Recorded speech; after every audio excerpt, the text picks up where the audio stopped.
নমস্কার বন্ধুরা, আপনাদের সকলকে স্বাগত জানাই আমার চ্যানেল নবান্নের সমাহারে। আজ আবারও আপনাদের জন্য আমি নিয়ে চলে আসলাম একটা দারুণ স্বাদের রেসিপির ভিডিও। আজকে আমি বানাবো জন্মাষ্টমী স্পেশাল সুজির বরফি। সামনেই রয়েছে জন্মাষ্টমী, গোপালকে ভোগ নিবেদন করার জন্য এই সুজির বরফিটা আপনারা কিন্তু বাড়িতে খুব সহজেই বানিয়ে ফেলতে পারেন। কোনো রকম ঝামেলাই নেই এই রেসিপিটা বানানোর জন্য, আর খেতেও কিন্তু খুব ভালো হয়। শুধু গোপালকে ভোগ নিবেদন করার জন্য নয়, এমনি যে কোনো দিনেও কিন্তু যে কোনো মিষ্টি রেসিপি খেতে ইচ্ছে হলে আপনারা কিন্তু সুজির এই বরফিটা বানিয়ে ফেলতে পারেন। তাহলে চলুন আজকের এই রেসিপিটা শুরু করা যাক। কিভাবে এই রেসিপিটা বানাচ্ছি সেটা আজকে আপনাদের সাথে আমি শেয়ার করছি। রেসিপিটা বানানোর জন্য প্রথমে একটা কড়াই বসিয়ে দিয়েছি, তার মধ্যে আমি দিয়ে দিচ্ছি এরকম বড় চামচের 1 চামচ ঘি। এবার প্রথমে ঘিটাকে আমি মেল্ট করে নিচ্ছি। আর এখানে আপনাদের একটু বলে রাখি, এই রেসিপিটা বানানোর জন্য ঘিয়ের পরিমাণটা কিন্তু একটু বেশিই হবে। যেহেতু সুজির বরফি বানাচ্ছি, ঘিটা একটু বেশি দিলে খেতেও ভাল লাগবে। এবার আমি ঘিটা মেল্ট হয়ে যাওয়ার পর এর মধ্যে দিয়ে দিচ্ছি মেজারিং কাপের 1 কাপ সুজি। সুজিটা দিয়ে দেওয়ার পর সুজিটাকে ভালো করে নেড়ে চেড়ে নিলাম। ঘিয়ের সাথে মিশিয়ে নেওয়ার পর এই সুজিটাকে আমি একটু ভেজে নেব। যতক্ষণ না কালারটা চেঞ্জ হচ্ছে ততক্ষণ কিন্তু এইভাবেই অনবরত আমি নাড়াচাড়া করতে থাকবো। এইভাবে নাড়াচাড়া না করলে কিন্তু নিচের দিকে লেগে যেতে পারে, সেক্ষেত্রে পুড়ে যাবে। সেজন্য এইভাবে নাড়াচাড়া করে নিয়েই কিন্তু আমি সুজিটা একটু ভেজে নিচ্ছি। এবার এদিকে দেখুন ভাজা হয়ে গেছে সুজিটা, কালারটাও চেঞ্জ হয়ে গেছে। এবার এর মধ্যে আমি দিয়ে দিচ্ছি 5 চামচ রোস্টেড কোকোনাট। এখানে আপনাদের বলে রাখি, আমি কিন্তু এইখানে পাত্রের মধ্যে নিয়ে নিয়েছিলাম 5 চামচ মেপে, তারপরে আমি হাতের সাহায্যে দিয়ে দিয়েছি। এবার এটাকে আমি সুজির সাথে আরেকটু নাড়াচাড়া করে নেব। ভালো করে একটু নেড়েচেড়ে নেওয়ার পর এখানে আমি দিয়ে দিচ্ছি 2 কাপ মতো দুধ।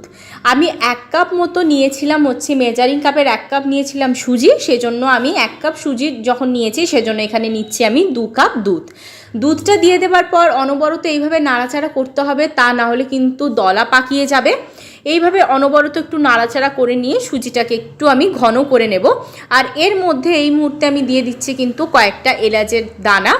এলাচের দানা কয়েকটা দিয়ে দেওয়ার পর আবারও ভালো করে নাড়াচাড়া করে নিচ্ছি। নাড়াচাড়া করে নেওয়ার পর এর মধ্যে আমি ব্যবহার করব চিনি। চিনিটা আপনারা আপনাদের স্বাদ অনুযায়ী ব্যবহার করবেন, তবে এখানে আমি চিনিটা ব্যবহার করেছি মেজারিং কাপের 1/2 কাপ। যে যার পছন্দ মতো চিনিটা ব্যবহার করবেন। কেউ বেশি মিষ্টি খায়, কেউ বা কম খায়, সেই অনুযায়ী কিন্তু চিনিটা বেশি কম করে নিতে পারেন। এখানে আমি দিয়ে দিলাম মেজারিং কাপের 1/2 কাপ চিনি। চিনিটা দিয়ে দেওয়ার পর আরেকটু এর সাথে আমি মিশিয়ে নিচ্ছি। এবার ভালো করে একটু চিনিটা মেল্ট হয়ে যাওয়ার পর এর মধ্যে আবারও আমি দিয়ে দিচ্ছি 1 চামচ মতো ঘি। এখানে আগেই বলেছি ঘিয়ের পরিমাণটা একটু বেশি হবে। এবার ঘিটা দেওয়ার পর ভালো করে আরেকটু এটাকে নাড়াচাড়া করে নিচ্ছি। এইভাবে একটু নাড়াচাড়া করে নিয়ে আরেকটু শক্ত করে নেব, মানে আরেকটু যাতে একটু ডোটা তৈরি মতো হয়ে যায় সেরকম করে নেব, কারণ এটা অনেকটা পাতলা রয়েছে।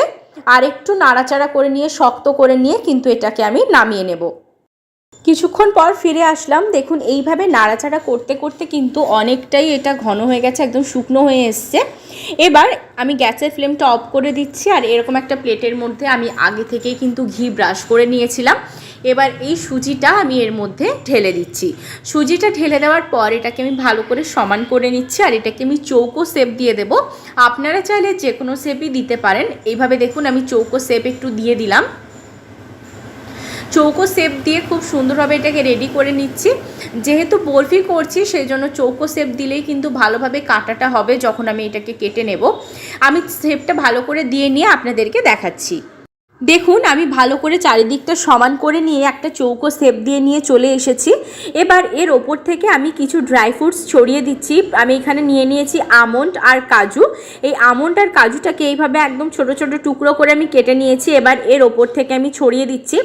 আপনারা যে কোনো ড্রাই ফ্রুটসই নিতে পারেন, তবে এখানে শুধুমাত্র আমি আমন্ড আর নিয়ে নিয়েছি কাজু। এবার একটা চামচের সাহায্যে একটু ওপরটা চেপে চেপে দিচ্ছি। এটা যখন ঠান্ডা হয়ে যাবে খেতে কিন্তু দুর্দান্ত হয়। এটাকে কিন্তু কিন্তু আপনারা চাইলে ফ্রিজেও ঠান্ডা করে নিতে পারেন বা নর্মাল রুম টেম্পারেচারেও কিন্তু ঠান্ডা করে নিতে পারেন। এটাকে আমি বেশ কিছুক্ষণ পর ফিরে এসে ঠান্ডা করে নিয়েছি। দেখুন ঠান্ডা করে নিয়ে আপনাদের সামনে চলে এসেছি। এটাকে আমি 2 ঘন্টা মতো রেখেছিলাম। দেখুন কতটা সুন্দর হয়েছে, একদম সুন্দরভাবে শক্ত হয়ে গেছে। আর দেখুন কত সুন্দরভাবে কাটা হয়ে যাচ্ছে। আমি আপনাদের দেখাচ্ছি। আমি বরফির শেপ দিয়ে কেটে নিচ্ছি। আপনারা যে কোনো শেপ দিয়ে চাইলেই কিন্তু কেটে নিতে পারেন, চৌকোও কাটতে পারেন, আবার বরফির শেপ দিয়েও কেটে নিতে পারেন। এই রেসিপিটা শুধুমাত্র যে জন্মাষ্টমীতে গোপালের ভোগের জন্য সেজন্য নয়, আপনারা কিন্তু যে কোনো দিনেই এই রেসিপিটা বানিয়ে ফেলতে পারেন বাড়িতে। চটজলদি মিষ্টি রেসিপি বানানোর ইচ্ছে হলে এরকম সুজির বরফি আপনারা বানিয়ে ফেলতেই পারেন, বা বাড়িতে অতিথি আসলে কি বানাবেন বুঝতে না পারলে এই রেসিপিটাও কিন্তু বানিয়ে ফেলতে পারেন। রেসিপিটা বানানো খুবই সহজ আর খেতে তো দুর্দান্ত লাগে। বাড়িতে একবার ট্রাই করবেন, আমাকে কিন্তু তারপর জানাবেন যে খেতে কেমন লাগলো। রেসিপিটা ভালো লাগলে লাইক, শেয়ার, কমেন্ট, সাবস্ক্রাইব করতে ভুলবেন না। সাবস্ক্রাইব করার পর পাশে থাকা বেল বাটনের অল অবশ্যই প্রেস করবেন। যারা ফেসবুক পেজ থেকে দেখছেন তারা অবশ্যই ফেসবুক পেজটা ফলো করবেন। নবান্নের সমাহার নামেই কিন্তু ফেসবুক পেজটা রয়েছে। আর যারা ইউটিউব থেকে দেখছেন, নতুন সদস্য হয়ে দেখছেন, তারা আমার চ্যানেলটা সাবস্ক্রাইব করে দিয়ে আমার পাশে থাকবেন। আমার চ্যানেলে আরও বহু রান্নার রেসিপি রয়েছে, আপনারা গিয়ে দেখতে পারেন। আবার দেখা হবে নতুন আরেকটা রেসিপির সাথে।